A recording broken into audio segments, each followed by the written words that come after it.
Hello again, everybody. I'm Steve. I'm an alcoholic. I'm a happy alcoholic in recovery. And I want to summarize, now that we've gone through my experience with all 12 of the steps individually, I just wanted to share a little bit more personally about 10 years after I decided I was going to embark on this journey of recovery and incorporate the 12 steps into my life. What's it like?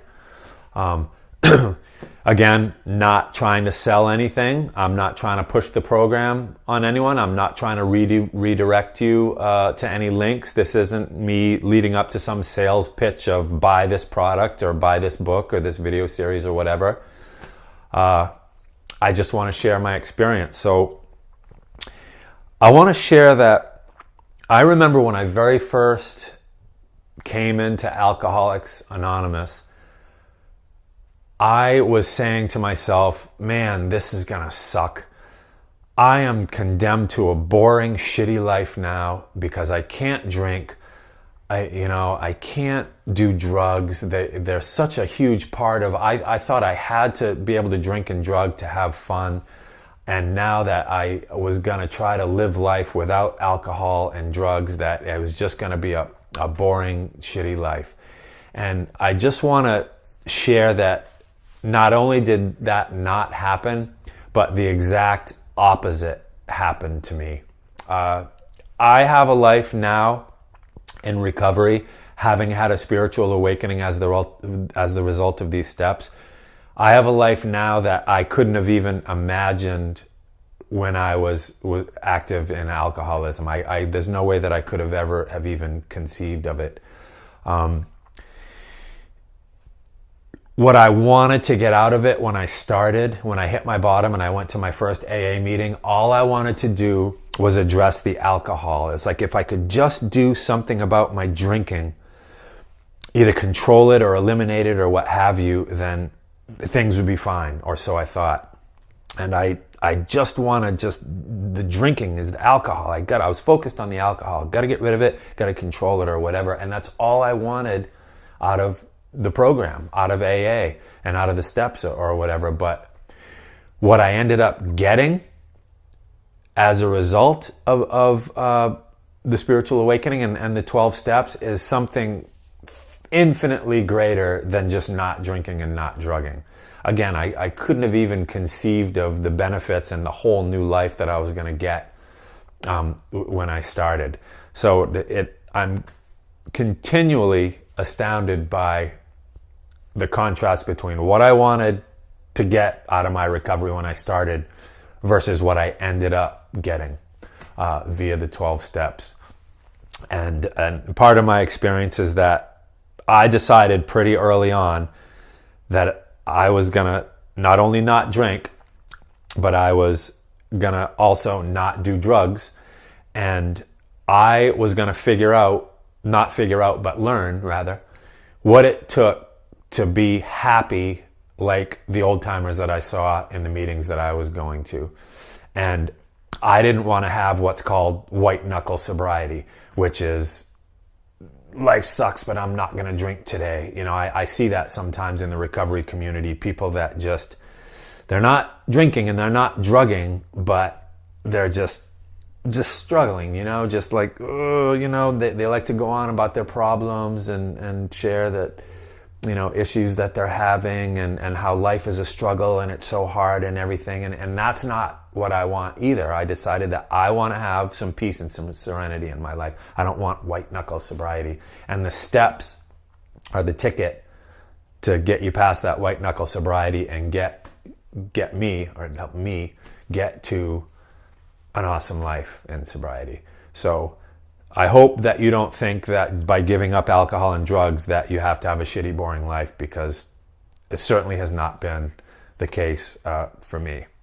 My life isn't perfect. I have struggles like anyone, but I can honestly tell all of you, look you right in the eye, or right in the camera, that I can honestly say that 99% of the time I'm happy and I've got serenity and peace of mind And I have not had a drink of alcohol or a drug in a little over 10 years, and that's the truth. And I also know that the 12 steps, working the 12 steps of recovery, are the path that got me there. And I'm not looking for any sympathy here in telling you any kind of sob story or anything like that, but I want to say that I've been through some challenging situations in sobriety, and I haven't found it necessary to drink.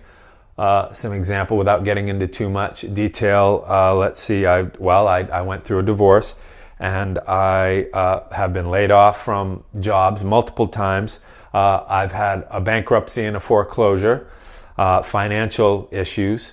Along with that, I've had to watch loved ones pass away from disease, and be killed and die away from disease, and be present for that process. I have a daughter that was diagnosed with severe heart condition in utero, and there was a miracle around that. We prayed about that, and that was healed.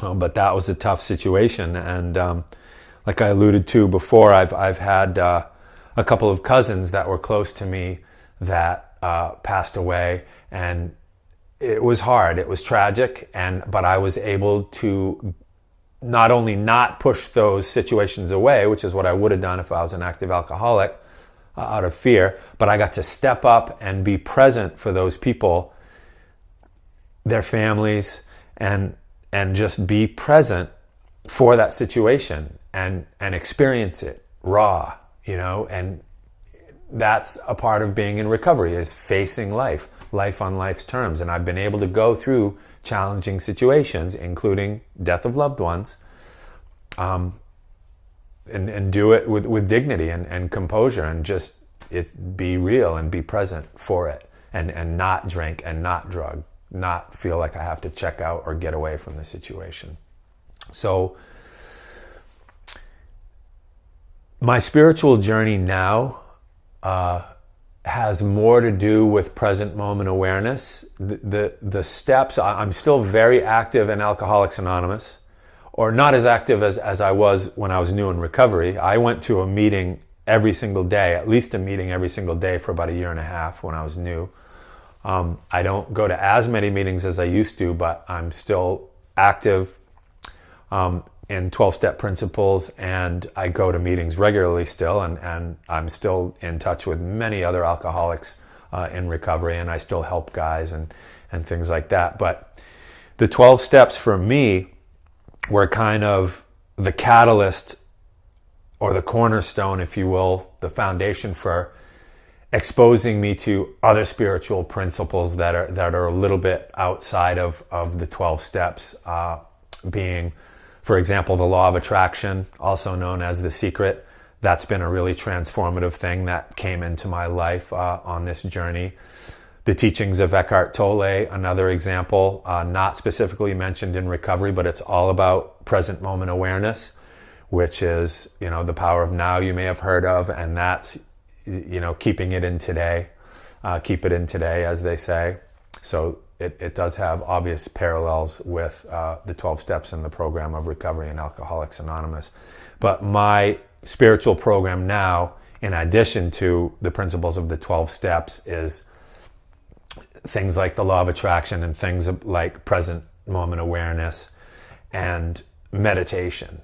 Meditation, as I've alluded to before, is a very powerful tool, a very transformative tool. It has been in my experience, and going forward, I'm hoping to incorporate more meditation into my life, because for me it's become all about being centered and rooted and present in the present moment as much as I possibly can be. And that's my spiritual quest these days. But I certainly have not lost sight of the 12 steps and what that process gave me. And I certainly still do, on a regular basis, incorporate the 12 steps, the principles of the 12 steps, into my life.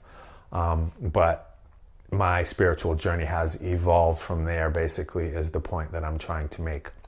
Now, my hope for you is, I made these videos so that hopefully somebody out there might be able to relate to something that I'm saying, or maybe I've answered a few questions, or maybe I've given some perspective on the steps or my experience with addiction and recovery that may benefit you in some way. And if it has, then that's awesome. And if you're watching this, then I thank you for watching it.